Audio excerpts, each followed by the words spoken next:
In the Bible, from the very beginning to the very end, anytime, we don't have time to get into all the details, but anytime you see a cloud, the writers, from the Old Testament to the New, the writers are intentionally trying to tell you something. Clouds in the Bible, you can do a word search on Bible Gateway. Clouds in the Bible almost always represent God's presence.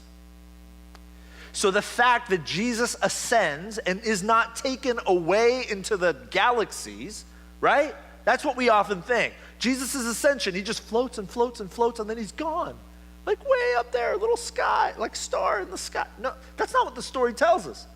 The story tells us that Jesus ascends before them. He lifts up into the sky. They can still see him. And then what do they see happen? He is hidden in the clouds. This is not random. This is intentional. The writers are trying to tell us that when Jesus left, he didn't leave far, far away. Jesus entered into the presence of God. Here's another way to understand it. The ascension does not tell us that Jesus has gone far away somewhere and someday we'll leave this place to go join him in that far away place. That is not what the ascension of Jesus tells us. The ascension tells us, remember what Luke says, that the angels told them, the same Jesus who's been taken from you into the heavens will come back to you in the same way. Did you catch that?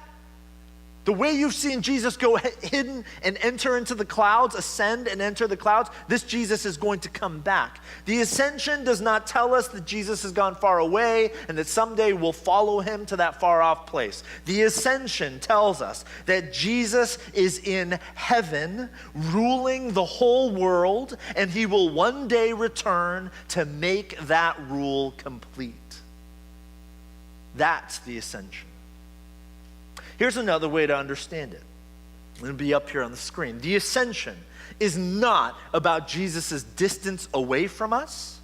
The ascension is about Jesus' position over us. No matter how alone you feel, no matter how chaotic your life may be, no matter what the news headlines tell you about the mess that we are in, what the ascension tells us is that Jesus is still on the throne. That Jesus is still over and above us.